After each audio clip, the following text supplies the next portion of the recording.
ہم تمام اس واقعے کو بارہا سنتے آئے ہیں۔ ہم سے پہلی جو امتیں تھیں ان امتوں میں سے کسی امت کا یہ واقعہ ہے کہ 3 افراد جنگل میں رہتے ہیں۔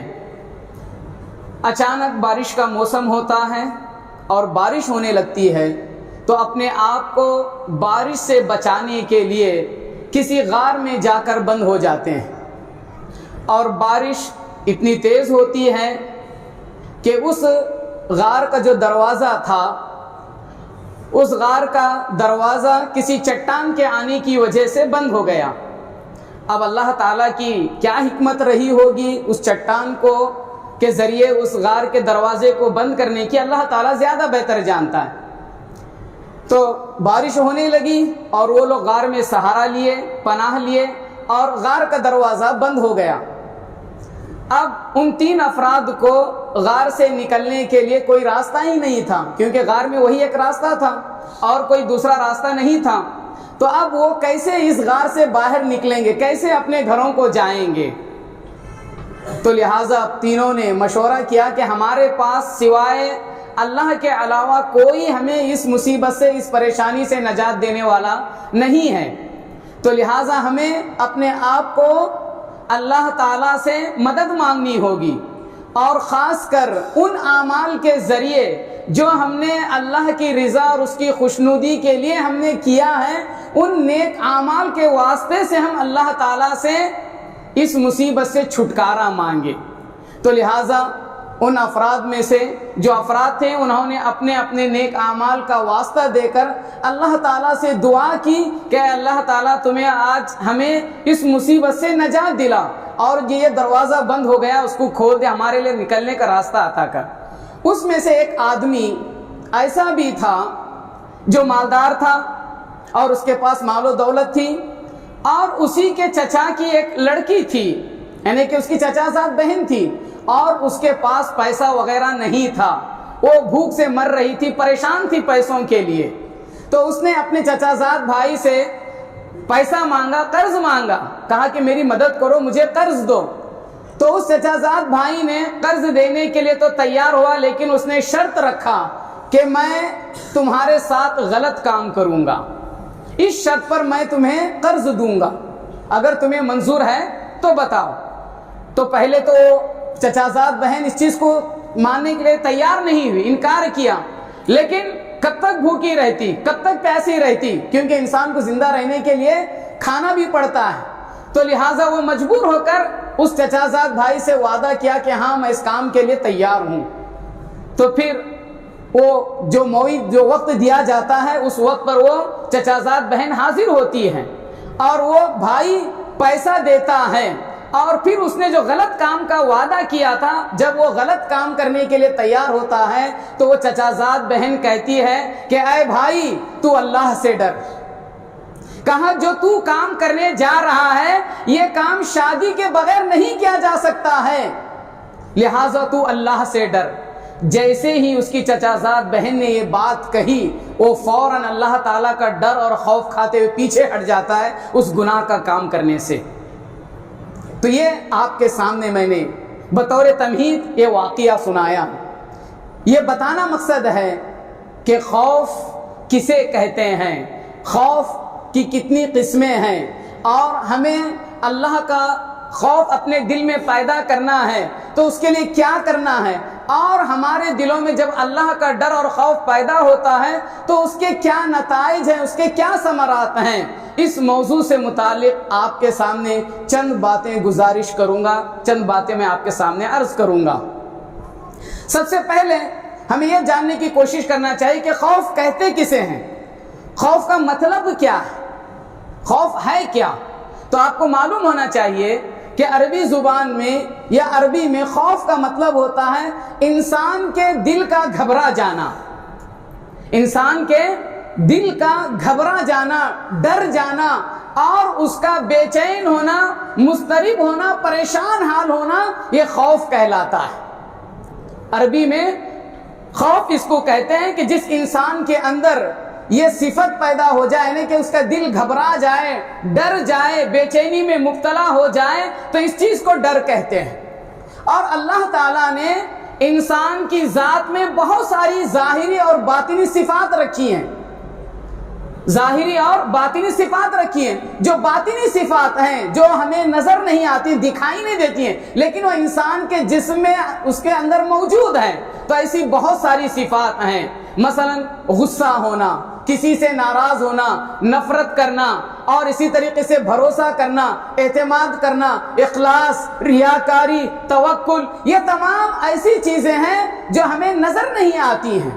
تو انہی صفات میں سے ایک صفت جو باطنی صفت کہلاتی ہے، انسان کے اندر موجود ہے، جو کسی کو نظر نہیں آتی، دکھائی نہیں دیتی ہے، اس صفت کو وہ ان میں سے ایک صفت خوف بھی ہے۔ تو خوف یہ ہمیں اعضاء سے ظاہر نہیں ہوتی ہے، یہ انسان کے دل میں چھپی ہوئی ہوتی ہے۔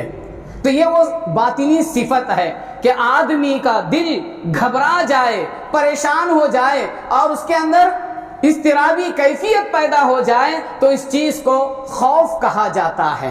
آئیے اب ہم یہ جاننے کی کوشش کریں کہ خوف کتنے طرح کا ہوتا ہے، خوف کیسے کیسے ہوتا ہے، کتنے طرح کا خوف ہوتا ہے۔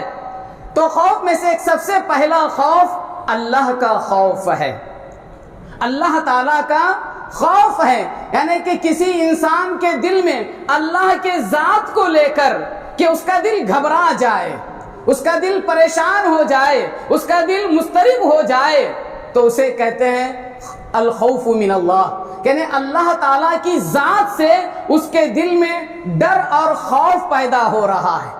اللہ تعالیٰ کی ذات کی وجہ سے، اللہ تعالیٰ کے ڈر سے اس کے دل کے اندر یہ اضطرابی کیفیت ہو رہی ہے، وہ پریشان ہو رہا ہے۔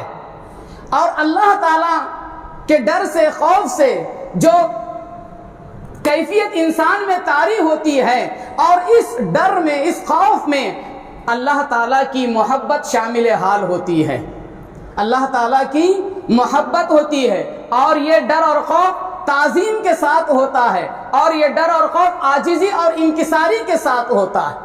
اگر ان تین چیزوں کے ساتھ انسان کے اندر یہ ڈر پیدا ہوتا ہے، یہ خوف پیدا ہوتا ہے، یہ بے چینی اور اضطرابی کیفیت پیدا ہوتی ہے، تو اس خوف کو، اس پریشانی کو، اس گھبراہٹ کو ہم الخوف من اللہ کہتے ہیں، یعنی اللہ تعالیٰ کی ذات کی وجہ سے، اللہ کی ذات پر غور کرنے سے اس کے اندر یہ کیفیت پیدا ہو رہی ہے۔ تو اللہ سے ڈرنے کے لیے محبت چاہیے، عظمت چاہیے، اور اسی طریقے سے عاجزی اور انکساری چاہیے۔ ان تین چیزوں سے یہ خوف الہی بنتا ہے، ان تین چیزوں سے کیا ہے؟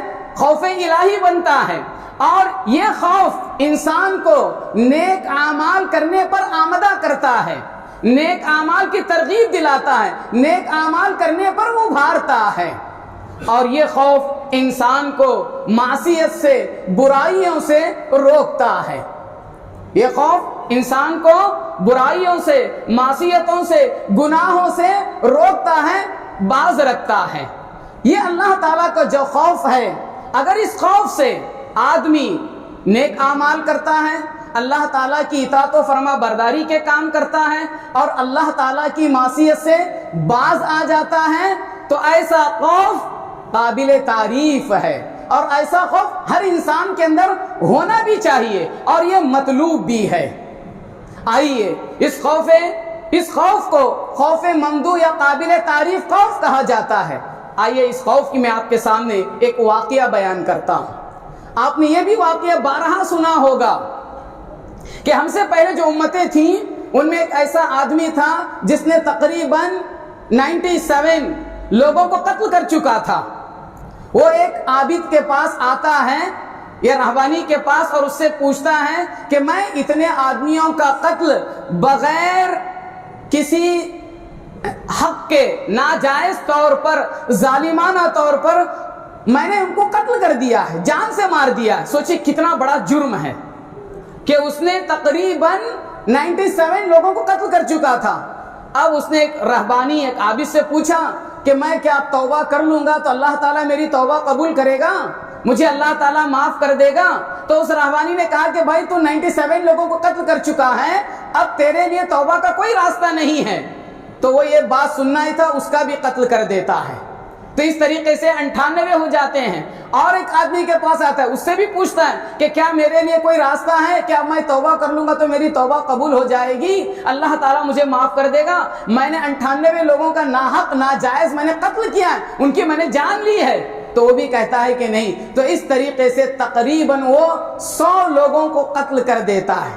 جب 100 کی تعداد پوری ہو جاتی ہے، اب اس کے اندر رہا نہیں جاتا ہے۔ دیکھیں اللہ کا ڈر اور خوف کس طریقے سے اس انسان کو پریشان کر رہا ہے کہ وہ اس کا حل تلاش کرے۔ اس سے جو اتنے بڑے گناہ ہوئے ہیں، اس گناہ کا تدارک کیا ہے کہ وہ اس گناہ سے چھٹکارا کیسے حاصل کرے گا، وہ اس گناہ سے نجات کیسے حاصل کرے گا، وہ اس گناہ کو کیسے معاف کروائے گا۔ یہ اس کے اندر اضطرابی کیفیت تھی، وہ پریشان ہو رہا تھا، اس کا دل ڈر گیا تھا، گھبرا گیا تھا اللہ تعالیٰ کی ذات سے۔ تو لہٰذا پھر وہ ایک آدمی کے پاس آتا ہے، غالباً وہ ایک عالم رہتا ہے، تو اس سے پوچھتا ہے کہ کیا مجھے اس سے نجات دلانے کے لیے کوئی راستہ ہے، کیا ممکن ہے میرے لیے کوئی راستہ ہے؟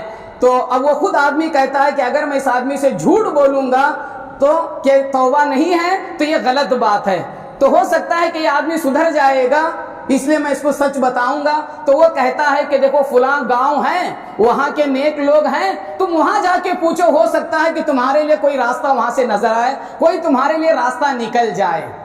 تو لہٰذا وہ شخص اس نیک بستی کی طرف جانے لگتا ہے۔ تو جب وہ جانے لگتا ہے اور اس کے موت کا وقت اسی وقت آتا ہے جب جا رہا ہوتا ہے، تو موت کے جو فرشتے ہوتے ہیں، دونوں فرشتے آتے ہیں، رحمت کے بھی فرشتے آتے ہیں اور عذاب دینے والے بھی فرشتے آتے ہیں، عذاب اور رحمت کے دونوں فرشتے آتے ہیں۔ اب دونوں میں بحث ہوتی ہے کہ بھائی اس آدمی کی جان کو کون نکالے گا۔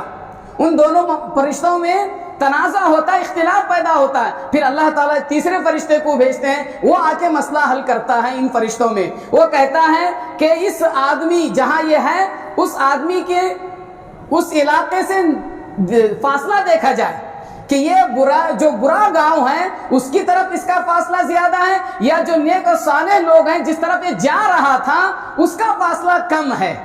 فاصلے کو ناپا جائے تو جو فاصلہ کم ہوگا وہ فرشتے اس کی روح قبض کر کے لے کے جائیں گے۔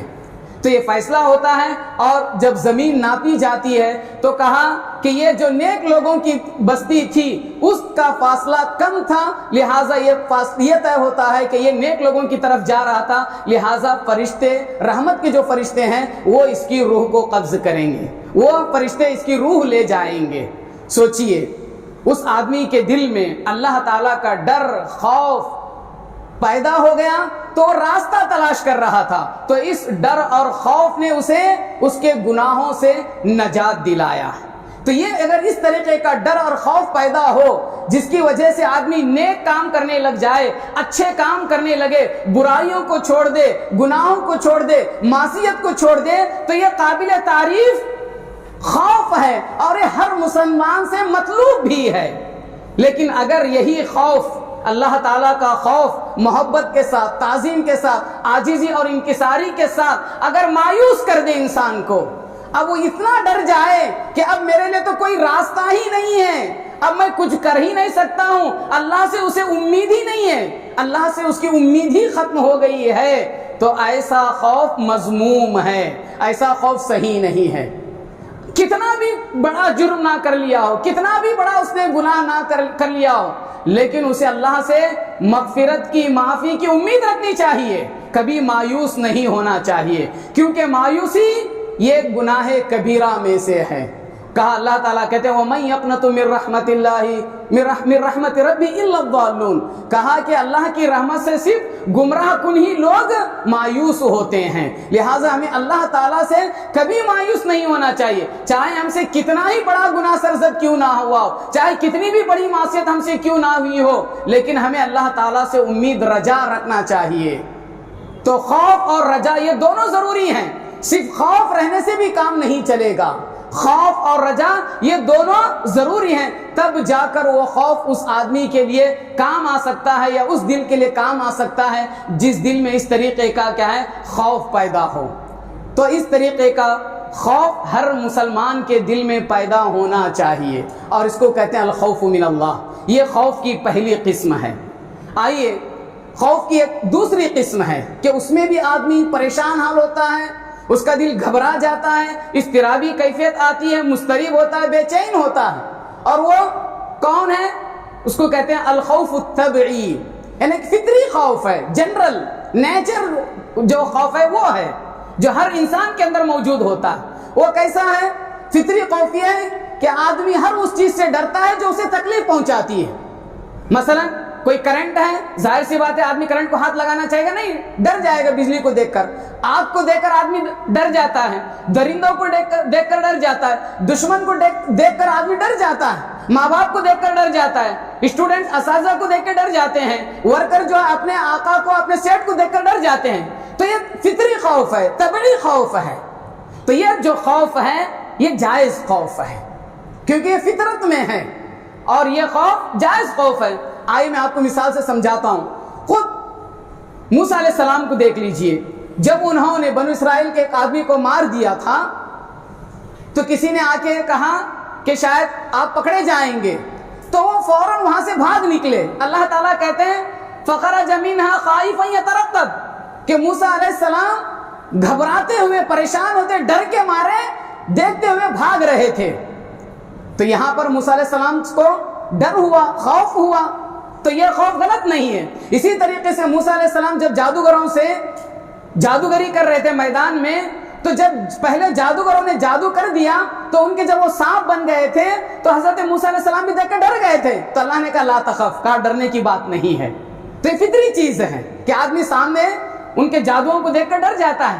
موسیٰ علیہ السلام بھی ڈر گئے. اسی طریقے سے ابراہیم علیہ السلام جب فرشتے ان کے پاس مہمان بن کے آئے اور آپ نے کچھ گوشت وغیرہ بھون کر ان کو دیا، کھانے کے لیے دیا، تو کھا نہیں رہے تھے.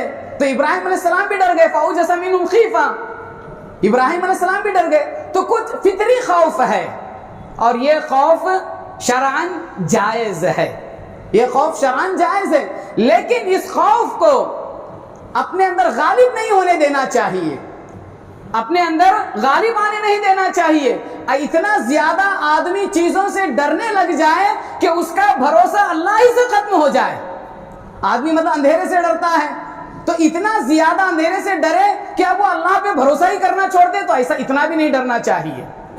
اور ہمیں اپنے بچوں کو ایسا بیجا خوف بھی بچپن سے نہیں دلانا چاہیے. کریں فلاں شیطان آ جائے گا، فلاں آ جائے گا، یہ آ جائے گا، سو جاؤ. اس طریقے سے بچپن سے یہ ڈر اور خوف بچوں کے دلوں میں نہیں ڈالنا چاہیے، کیونکہ کبھی کبھی یہ خوف انسان کو اللہ پر بھروسہ ہی ختم کر دیتا ہے. تو جہاں یہ بھروسہ ختم ہو گیا تو یہ خوف پھر محرم بن جاتا ہے، حرام والا خوف بن جاتا ہے، شرکیہ خوف بن جاتا ہے.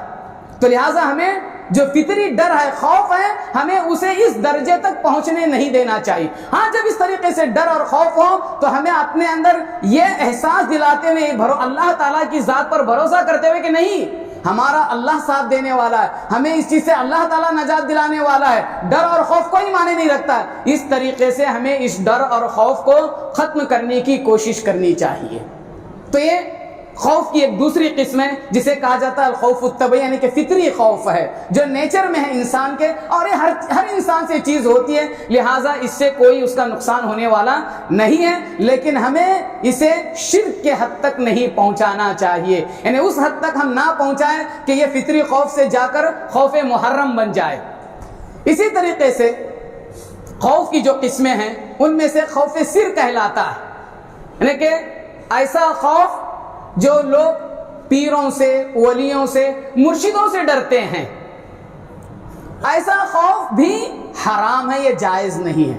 یہ کہنا کہ اگر ہم ان کے بارے میں کوئی بات کہہ دیں گے تو ہم پر کوئی مصیبت آ جائے گی، ہم پر کوئی پریشانی آ جائے گی، یا ہمیں کوئی مرض لائق ہو جائے گا، یا ہمارا کچھ برا ہو جائے گا، لہٰذا ہم ان کے بارے میں کچھ بھی نہیں کہیں گے، یا ہم ان کا ڈر اور خوف ہمارے دل میں محبت کے ساتھ، عظمت کے ساتھ، عاجزی اور انکساری کے ساتھ ہوتا ہے.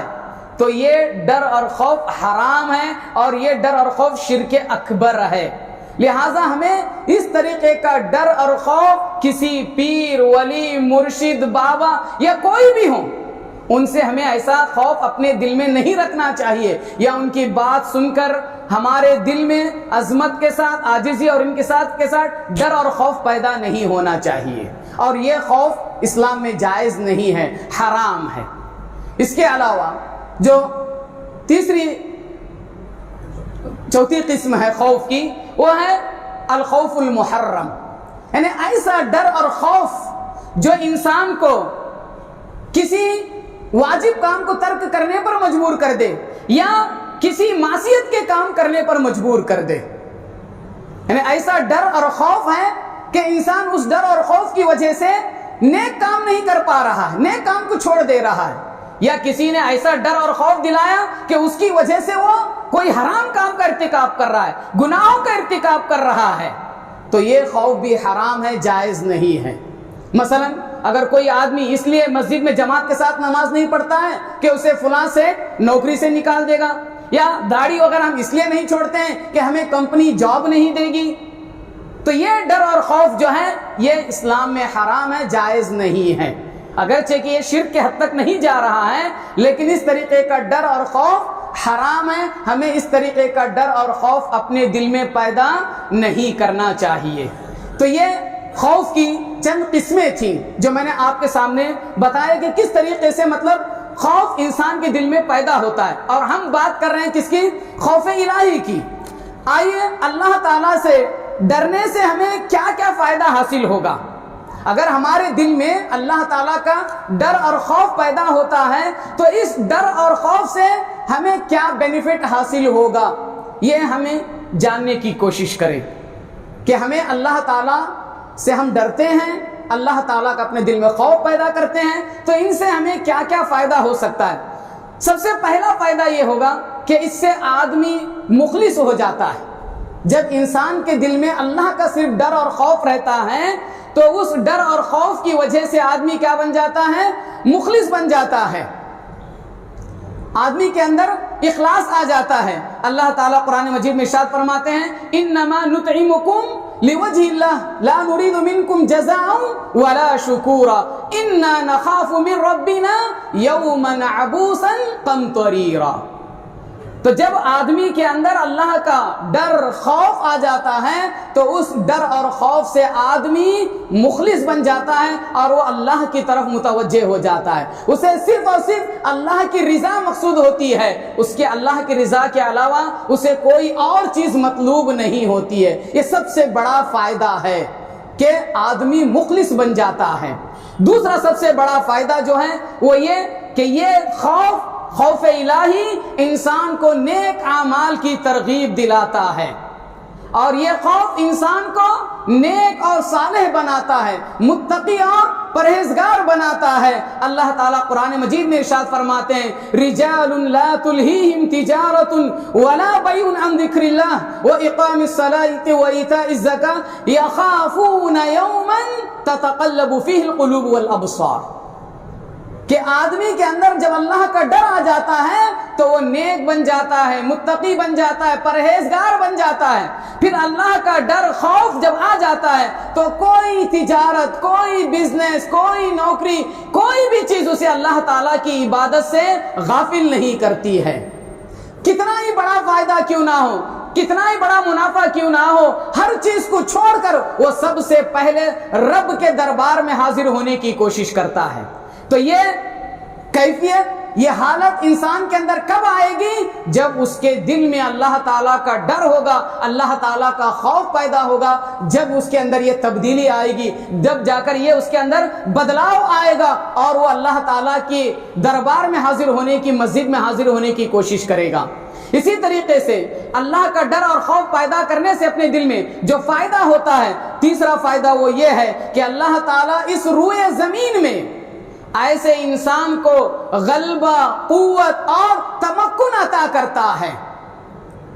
جس انسان کے دلوں میں یا جن انسانوں کے دلوں میں اللہ کا ڈر خوف ہوتا ہے، اللہ تعالیٰ ایسے لوگوں کو اس روئے زمین میں غلبہ عطا کرتا ہے اور انہیں تمکین عطا کرتا ہے، قوت عطا کرتا ہے۔ اللہ تعالیٰ کا وعدہ ہے، اللہ تعالیٰ ارشاد فرماتے ہیں وَلَنُسْكِنَنَّكُمُ الْأَرْضَ مِنْ بَعْدِهِمْ ذَلِكَ لِمَنْ خَافَ مَقَامِي وَخَافَ وَعِيدِ۔ اللہ تعالیٰ کافروں کا ذکر کرنے کے بعد سورہ ابراہیم میں ارشاد فرماتے ہیں کہ ہم ان کے بعد، ان کافروں کے بعد ہم تم لوگوں کو زمین میں غلبہ عطا کریں گے، قوت عطا کریں گے، تمہیں ہم اتھارٹی عطا کریں گے، تمہارے ہاتھ میں پاور ہوگا۔ کب؟ لیکن اس کے لیے شرط ہے، کہا ذَلِكَ لِمَنْ خَافَ مَقَامِي وَخَافَ وَعِيدِ، جو میرے مقام سے ڈرتا ہے، جو مجھ سے ڈرتا ہے اور میرے وعیدوں سے ڈرتا ہے، تو کہا ایسے لوگوں کے لیے ہم انہیں قوت عطا کریں گے، انہیں پاور عطا کریں گے۔ یہ اللہ تعالیٰ کا وعدہ ہے۔ اسی طریقے سے چوتھا جو فائدہ حاصل ہوگا کہ یہ خوف الہی انسان کو ہر طرح کی برائیوں سے نجات دلائے گا، انسان کو ہر طرح کی برائیوں سے نجات دلائے گا۔ اللہ کے رسول صلی اللہ علیہ وسلم ارشاد فرماتے ہیں ثلاث منجیات، کہ تین چیزیں جو ہیں انسان کو ہر قسم کی مصیبتوں سے، بلاؤں سے، پریشانیوں سے نجات دلاتی ہیں۔ تو فرما خشیت اللہ فی السر والعلانیہ، آدمی کو ہمیشہ ہر حال میں، چاہے اکیلا ہو، تنہا ہو یا لوگوں کے سامنے ہو، ہمیشہ اللہ تعالیٰ سے ڈرنا چاہیے۔ ایسا نہیں ہے کہ لوگوں کے سامنے ہے تو اللہ سے ڈریں گے، تنہائی میں ہے تو اللہ سے خوف نہیں کھائیں گے، اللہ کا ڈر نہیں رکھیں گے، ایسا نہیں ہونا چاہیے۔ کہ جو انسان ظاہر اور باطن میں، علل اعلان، لوگوں کے سامنے، تنہائی میں ہمیشہ اللہ سے ڈرتا رہے گا، تو اللہ کے رسول نے فرمایا کہ یہ صفت، یہ خوف اسے برائیوں سے، مصیبتوں سے، بلاؤں سے ہمیشہ کیا ہے، نجات دلائے گی۔ اسی طریقے سے قیامت کے دن عرش الہی کے سائے میں جگہ ملے گی۔ سوچئے قیامت کے منظر کو یاد کیجئے کہ لوگ پریشان حال ہوں گے، وہاں پر ہر کوئی نفس نفسی کے عالم میں ہوگا، پریشان ہوگا، وہاں آدمی سایہ تلاش کرے گا کہ کہیں دھوپ سے نجات مل جائے۔ پتہ ہے نا یہ سورج کتنے قریب آ جائے گا، سر کے اوپر آ جائے گا، ایک نیزے کے برابر، ایک بالش کے برابر۔ ابھی اتنی گرمی میں ہم پریشان ہو رہے ہیں، تو اگر یہ سورج ہمارے سر پہ آئے گا تو سوچئے ہم کتنے پریشان ہوں گے، پسینوں میں نہائیں گے، ڈبکی لگا رہے ہوں گے اس وقت۔ تو ایسے وقت میں، ایسے پریشانی میں انسان کو سایہ نصیب ہوگا، ایئر کنڈیشن نصیب کیسے ہوگا؟ اللہ تعالیٰ کے ڈر سے اور خوف سے اس کو نجات ملے گی اس پریشانی سے، اور اس کو اللہ تعالیٰ کے عرش کے سائے میں اسے مقام ملے گا، وہاں اسے آرام کرنے کا موقع ملے گا۔ کس بنیاد پر؟ اللہ کے رسول صلی اللہ علیہ وسلم حدیث میں ارشاد فرماتے ہیں، ابو ہریرہ رضی اللہ عنہ کی روایت ہے، سبعۃ یظلهم اللہ فی ظلہ یوم لا ظل الا ظلہ، کہا کہ 7 ایسے لوگ ہیں جنہیں اللہ تعالیٰ قیامت کے دن اپنے عرش کے سائے میں انہیں جگہ دے گا۔ تو ان 7 جگہوں میں سے ایک آدمی سے متعلق اللہ کے رسول نے فرمایا وَرَجُلٌ دَعَتْهُ امْرَأَةٌ ذَاتُ مَنْصَبٍ وَجَمَالٍ، کہا ایک ایسا آدمی جسے دنیا کی خوبصورت عورت غلط کام کرنے کے لیے دعوت دیتی ہے۔ سوچئے کیا آدمی کا پیر نہیں پھٹک سکتا ہے؟ کیا آدمی غلط کام نہیں کر سکتا ہے؟ لیکن جس انسان کے دل میں اللہ کا ڈر ہوگا، خوف ہوگا، وہ اس چیز کے لیے راضی نہیں ہوگا، تو وہ اس وقت کیا کہتا ہے؟ انی اخاف اللہ، مجھے اللہ کا ڈر ہے، مجھے اللہ کا خوف ہے، مجھے یہ دنیاوی لذتیں نہیں چاہیے، مجھے یہ دنیاوی خواہشات نہیں چاہیے، میں اللہ سے ڈرتا ہوں، میں یہ غلط کام نہیں کروں گا۔ اگر یہ آدمی کہتا ہے ایسا اور اپنے آپ کو روک لیتا ہے اور اپنے دل میں اللہ کا ڈر خوف پیدا کرتا ہے، تو سوچئے جس دن لوگ سائے کے لیے پریشان ہوں گے، جس دن لوگ قیامت کی ہولناکیوں سے پریشان ہوں گے، ایسے شخص کو یہ خوف الہی، یہ خوف الہی، اللہ کا ڈر اور خوف اس قیامت کی مصیبتوں سے، پریشانیوں سے نجات دلائے گا۔ صرف نجات ہی نہیں دلائے گا بلکہ اللہ کے عرش کے سائے کے نیچے اسے جگہ مل جائے گی۔ سوچئے کتنا بڑا خوش نصیب انسان ہوگا۔ تو ہمارے دلوں میں اللہ تعالیٰ کا ہمیشہ ڈر اور خوف ہونا چاہیے۔ کبھی بھی کسی بھی گناہ کو کام کرنے سے پہلے ہمیں سوچنا چاہیے کہ ہمیں اللہ تعالیٰ دیکھ رہا ہے۔ کسی بھی طرح کا گناہ کا ہو، چاہے اس کا تعلق روزی روٹی سے ہو، معاش سے ہو، چاہے نوکری سے ہو، کہیں بھی ہمیں غلط قدم نہیں اٹھانا چاہیے جس میں اللہ تعالیٰ کی معصیت نہ ہو۔ چاہے تجارت کا معاملہ ہو، ٹیچنگ کا معاملہ ہو، چاہے وہ نوکر اور سیٹ کا معاملہ ہو، کسی بھی معاملے میں ہمیں کوئی بھی غلط قدم اٹھانے سے پہلے ہر مرتبہ ہمیں سوچنا چاہیے کہ ہمیں اللہ تعالیٰ دیکھ رہا ہے۔ ہمارے دل میں یہ احساس پیدا ہونا چاہیے اور اللہ تعالیٰ کا یاد آتے ہی ہمارے رونگٹے کھڑے ہو جانا چاہیے، ہمیں کانپنا چاہیے کسی بھی غلط کام کو کرنے سے پہلے کہ نہیں، میرا رب دیکھ رہا ہے۔ جب یہ ڈر اور خوف انسان کے اندر، یہ صفت یہ کیفیت طاری ہو جائے گی، پھر اس کے پیر خود بخود گناہوں سے دور ہٹ جائیں گے اور ایسا شخص اللہ تعالیٰ کی اطاعت و فرما برداری کی جانب جائے گا، اور کبھی بھی کسی بھی میدان میں غلط کام کرنے سے پہلے 100 بار سوچے گا کہ مجھے کوئی ذات ہے جو دیکھ رہی ہے۔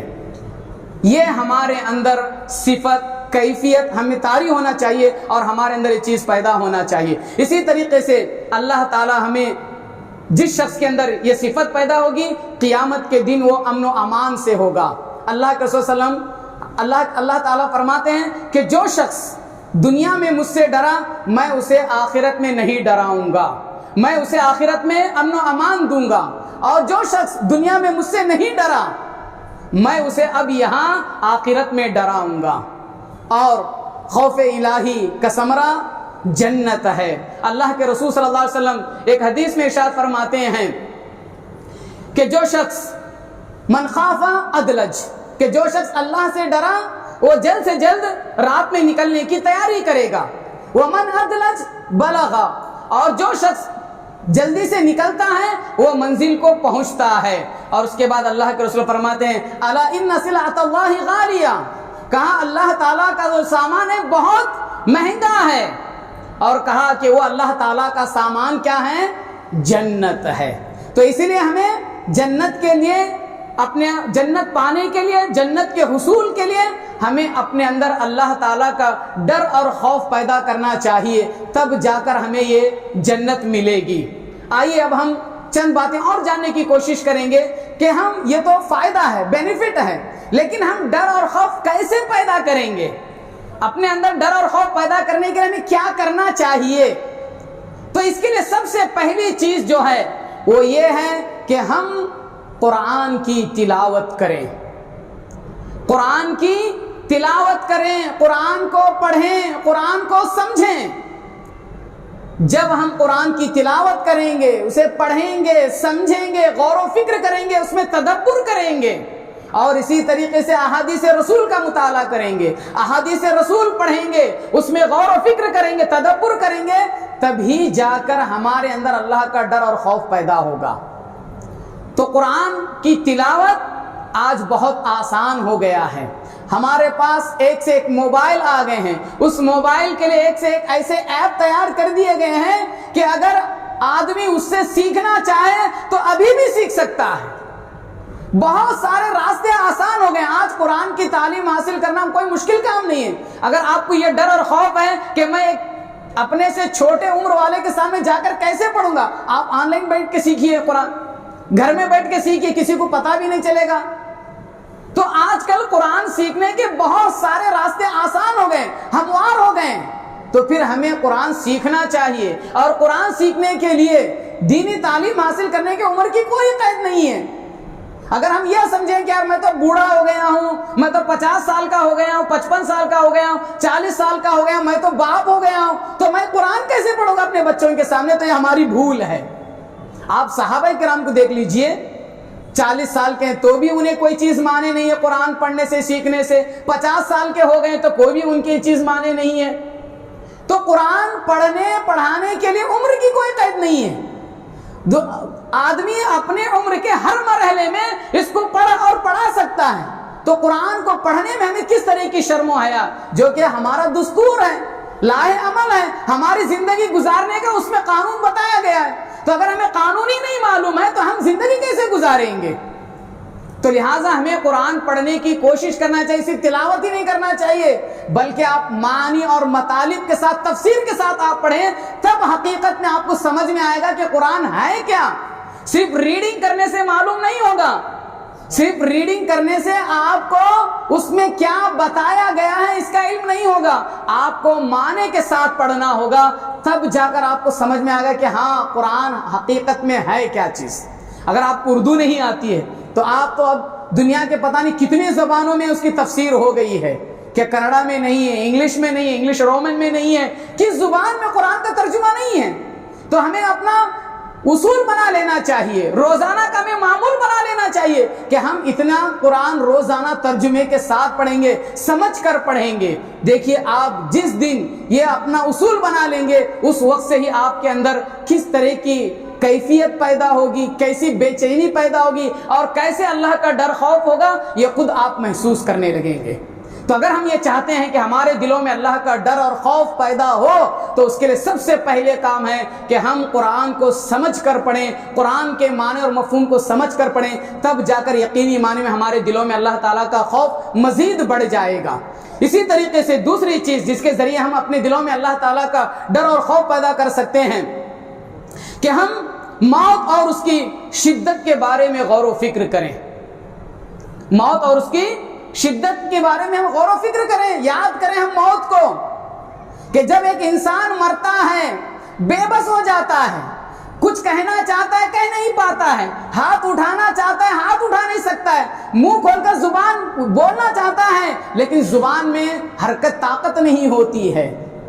سب موجود ہیں, بچے موجود ہیں, ماں باپ موجود ہیں, رشتہ دار موجود ہیں, پوری دولت موجود ہے, ساری جائیداد موجود ہے, نہ کوئی جائیداد, نہ باپ, نہ بیٹا, نہ بچے, نہ بیوی, کوئی بھی اتنی طاقت نہیں دے سکتے کہ وہ اپنی زبان کو حرکت کر کے کوئی بات کہہ لے. تو ان مواقف کو یاد کیجئے کہ یہ کیا منظر ہے اور موت کے وقت کیا آدمی کو پریشانی ہوتی ہے, کس طریقے سے پریشان ہوتا ہے, سکرات کا عالم کیا ہوتا ہے.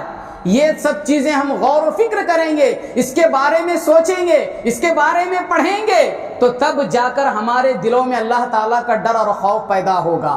تو ہمیں ان مناظر کو اپنے نگاہوں کے سامنے رکھنا چاہیے, بار بار دیکھتے رہنا چاہیے. اسی لیے اللہ کے رسول نے کہا کہ قبروں کی زیارت کرو, قبروں کی زیارت کرو, کہا کہ یہ تمہیں آخرت یاد دلائے گی. اور اللہ کے رسول نے کہا کہ موت کو یاد دلاؤ جو لذتوں کو توڑنے والی چیز ہے, کیونکہ جب آدمی موت کو بھول جاتا ہے تو وہ پھر دنیا کی ہر لذت کے پیچھے بھاگتا ہے, اور جب موت کو یاد کر لیتا ہے تو وہ پھر لذتوں سے دور رہتا ہے. تو ہمیں موت کو یاد کرنا چاہیے, ہمیں آخرت کو یاد کرنا چاہیے, ہمیں قبرستان کی زیارت کرنا چاہیے. ایسا نہیں ہے کہ اگر کوئی آدمی مرا تو اسی وقت جائیں گے قبرستان دفنانے کے لیے, نہیں, اس کے علاوہ بھی ہمیں جانا چاہیے, وہاں پر بیٹھ کے غور کرنا چاہیے, دیکھنا چاہیے کہ ہمیں بھی ایک دن یہاں پر آنا ہے, ہماری بھی ایک دن ہماری باری ہے.